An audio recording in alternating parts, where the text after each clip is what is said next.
Damn. Real Jazz Johnson, seconds out, here with Ray Flores. Ray, how are you today? I'm fantastic. I'm pumped. It's Las Vegas. It's fight week. It's Manny Pacquiao. It's Keith Thurman this Saturday, pay-per-view. I'm fired up. I'm fired up too. And if you're in Las Vegas right now, it's 110 degrees. You have to be hot.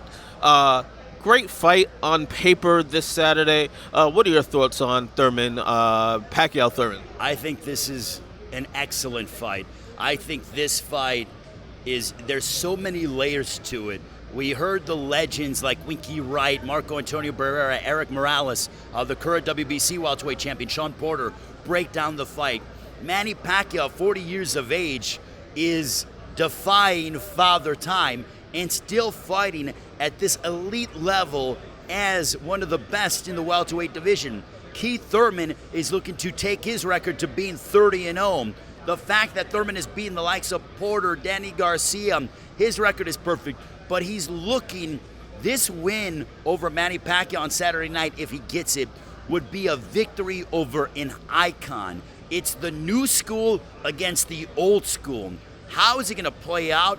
What's going to happen? There's so many different things. Can Keith Thurman tie Manny Pacquiao? Can Manny Pacquiao give Keith Thurman different looks that he's never seen before? How is the explosiveness of Manny Pacquiao? Could he get old overnight? So many different questions that'll be answered. And then next weekend, we had the Baltimore homecoming of DeOntay Davis. Tell us what makes that fight so exciting. What makes it so exciting is anytime Gervonta Davis is in the ring, he's must-see because he's so fast, he's so powerful, and he's only 130 pounds. This young man is blossoming into being a superstar. I don't think he's there just yet, but signature wins like he had. He was supposed to fight Abner Mares back in February. Mares obviously got hurt, had an issue with his eye. Then Hugo Ruiz stepped up, and then he vanquished him in one round. Now fighting against Ricardo Nunez, an unknown quantity, but it's a homecoming fight for him. Baltimore is going to be rocking next Saturday night when Gervonta Davis goes back home as a world champion. It's loud at Barclays Center when Gervonta Davis fights. It's going to be absolute pandemonium when he makes his ring walk next Saturday live on Showtime. A fight that that we may hear more about Saturday, Errol Spence against Shawn Porter. What are your thoughts on that matchup? I think that is a phenomenal fight because you have Errol Spence, who's a technician, a southpaw who is a very devastating body puncher. He systematically breaks you down. Shawn Porter is a tremendous athlete, world champion, beat Danny Garcia to capture the WBC welterweight crown, had a very difficult fight against a very difficult opponent in Yordenis Ugbs back in March. So Porter's going to have to bring the pressure. Errol Spence has proclaimed, I'm the best of the welterweight division. I'm going to take out Shawn Porter. Those are so many different storylines heading into that matchup on September 28th in Los Angeles. You obviously have a gifted voice and a love of boxing. When did you first merge those two? Well, one of the things that I was very fortunate is I grew up with my father and my mom watching Julio Cesar Chavez. And it's so apropos that we're here at the MGM Grand because I remember watching this building become and get opened up when Chavez fought Frankie Randall back in January of 1994. I'm not afraid to admit it, but I was such a big Chavez fan that when he lost to Frankie Randall, I almost cried. So I'm okay to admit that.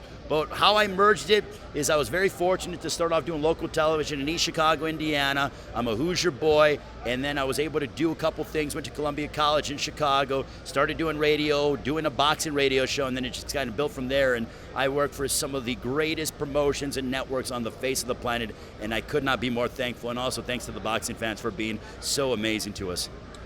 Now put your matchmaker hat on. If you can make any three matchups right now, who would they be and why? I want to see Deontay Wilder and Andy Ruiz. That's the fight I want to see. I think that would be absolutely electric. Those guys, they're both champions in the heavyweight division, unify the division. In my opinion, Andy Ruiz is going to beat Anthony Joshua again, Wilder has a matchup against Luis Ortiz. I don't know of anybody that can withstand the power of Deontay Wilder. Tyson Fury was able to get up. How? I don't know. But Wilder's got Ortiz. Then he'll fight Fury. I think he'll beat Fury again.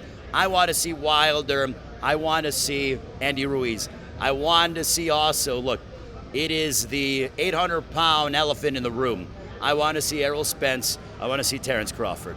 That's a matchup I think that fans are clamoring for, and hopefully that fight manifests itself later on over the next year, year and a half. Another fight that I want to see Vasily Lomachenko against Gervonta Davis, because Lomachenko is quick, Olympian. I mean, what an amateur pedigree, one of the best pound-for-pound fighters in the world.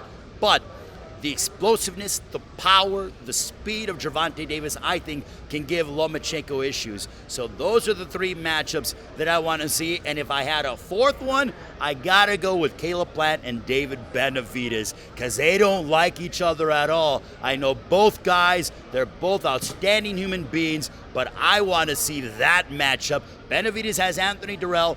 That's not going to be easy. And Durrell, I mean, he's always coming forward and throws punches in bunches. But that's my fourth matchup, Benavidez and Caleb Plant.